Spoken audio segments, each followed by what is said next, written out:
Francisco Pérez Maricevich nació en Asunción en 1937, poeta, ensayista, narrador, periodista y crítico literario. Licenciado en Filosofía y Letras por la Universidad de Buenos Aires, 1960, y profesor de literatura en varios institutos secundarios y universitarios de Asunción.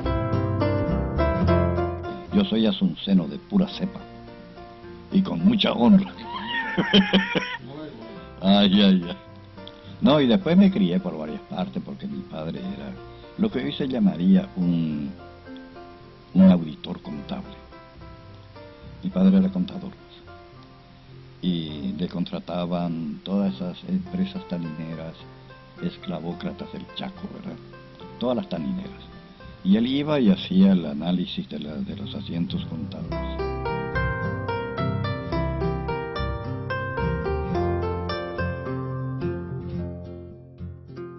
Es decir, me crié en medio de Asunción, fui al norte. Allá tuve uso de razón en Puerto Mianovich. Chamaco, Pepe, y si no. Arecuá y la poesía supecuana. Después vine a Puerto Sastre.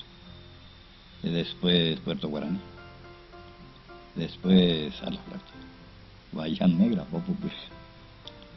Después la Bella Yuaina. No me acuerdo de Pinasco, mi hermano, el que viene después de mí, nació en Pinasco, pero yo no me acuerdo de eso.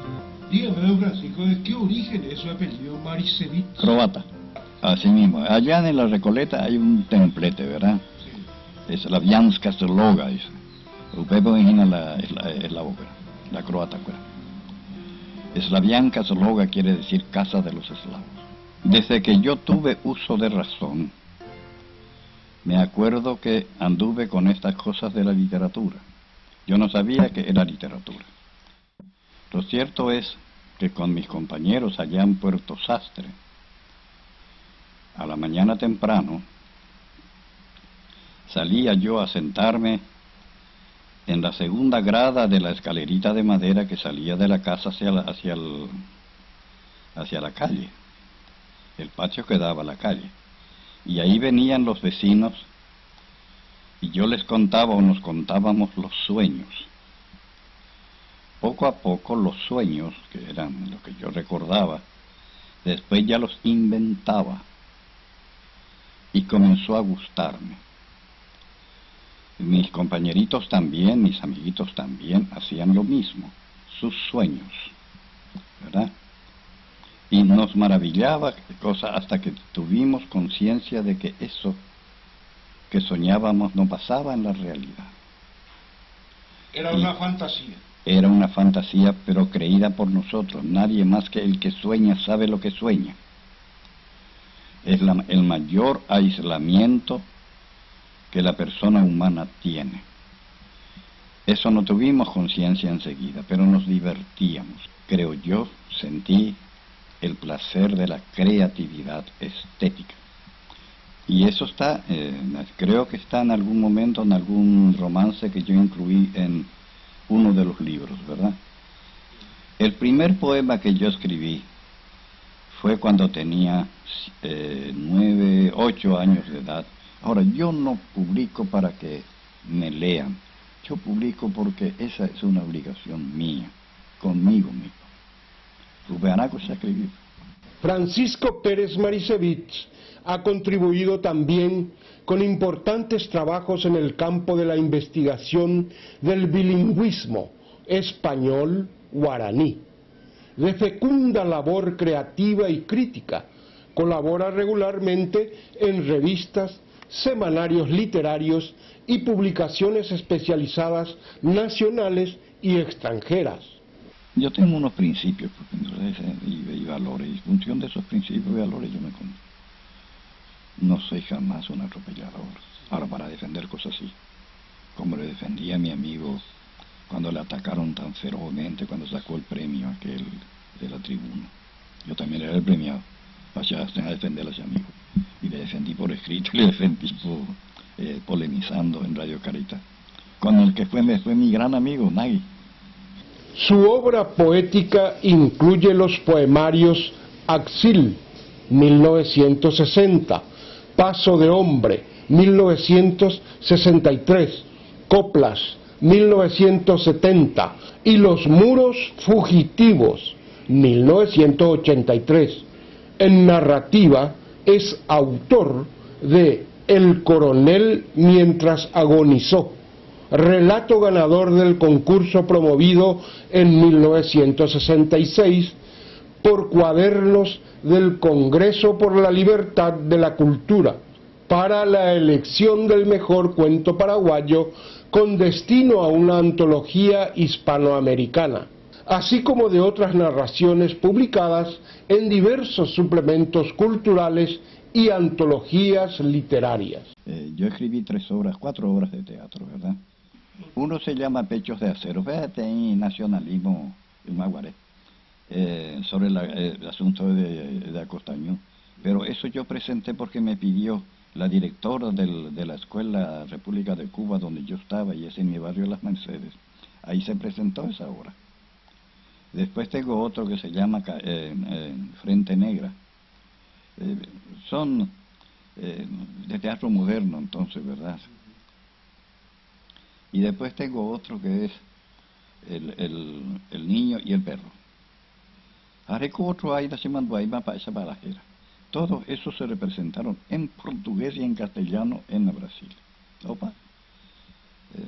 Una vez le di a Ernesto Báez algo porque me pidió, pero no es mi cuerda el teatro. ¿Y cuál es su opinión referente al guaraní académico que le llaman ahora? Yo no quiero hablar sobre eso, ¿verdad? Solo que yo no creo en eso. Yo estudié lingüística, yo sé cómo se hacen esas cosas.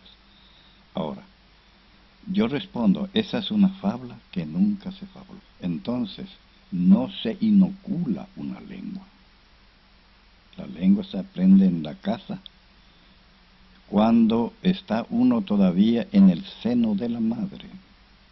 Y eso lo dicen los expertos en cuestiones médicas. Por los sonidos, hay vibraciones. Entonces ese bebé que está formándose en el vientre materno ya recibe todo ese tipo de vibraciones.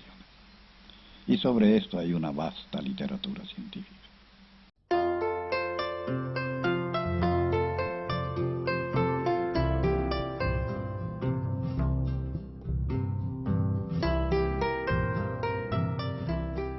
Esapu purahei baraka yoran. Esapu pukabu hatayan de bohei. Pekuipe agnambu amambai rokuku. Ko uburembe o uburembe u. Nendive tahetu, nendive sherinde. Con satita moirun. Ko ute de kere ko empa bebe. Dai ko eshe ande. Dai ura bebe nihe. Agupepo, tobe, oyeroa, homo putumbubo, yanek kaniha, hanea karanguepe, shepokoa pokoa, anante, ainire ikoa, sheanuamba cuevo, hace paja.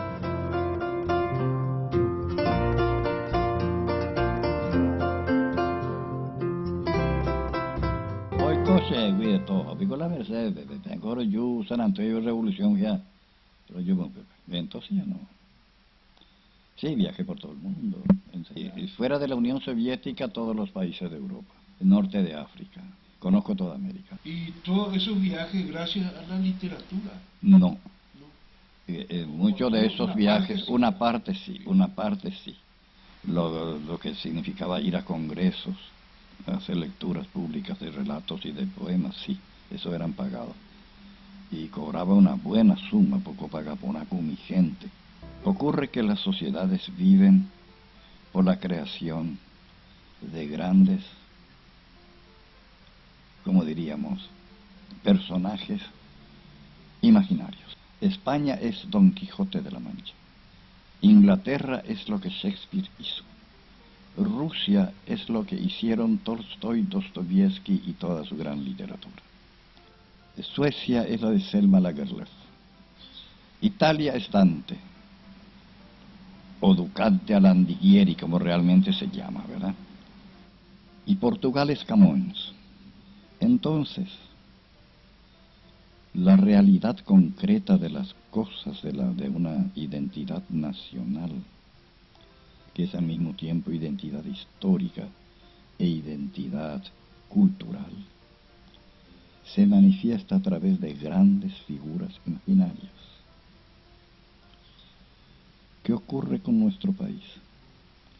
Nuestro país tiene, y en toda América, figuras del tipo Don Quijote o Hamlet o lo que demás, pero que es histórico. En nuestro caso es el Mariscal López. En el caso de Argentina es San Martín. En el caso de Estados Unidos es Washington. En el caso de Venezuela y Colombia es Bolívar. Y así sucesivamente. El Uruguay es Artigas. Entonces nosotros tenemos símbolos imaginarios de realidad histórica.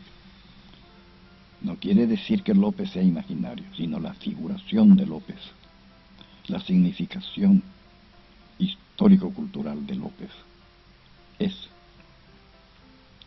como si fuera Don Quijote, como si fuera Hamlet, como si fuera las cosas de Dante, etc. O como si fueran los grandes clásicos griegos. Esta es la diferencia entre los europeos y nosotros. Quizás, si vos me permitís, me dijiste que yo puedo decir a mis escritores jóvenes, la condición esencial es formarse. Hay que formarse. Cuesta mucho formarse, pero hay que hacer ese sacrificio. Hay que leer todo cuanto se pueda, disciplinada y ordenadamente. No es leer cualquier cosa. No es leer como si fuera un torrente. Hay que leer por orden. Y hay que leer por el orden cronológico. Hay que leer en buenas traducciones la literatura griega. Todavía se vive en el aire de los mitos y las grandes creaciones griegas. Por eso la literatura es inmortal. Porque a la corta o la larga, todo el mundo nos sentimos tocados por su juego. Así es. Sea ignorante, sea niño, sea sabio, sea viejo, siempre. Lo que hago es amigos las guías, pues, Ñan de Ortiz Guerrero. Tove en andera, pues, cuerita,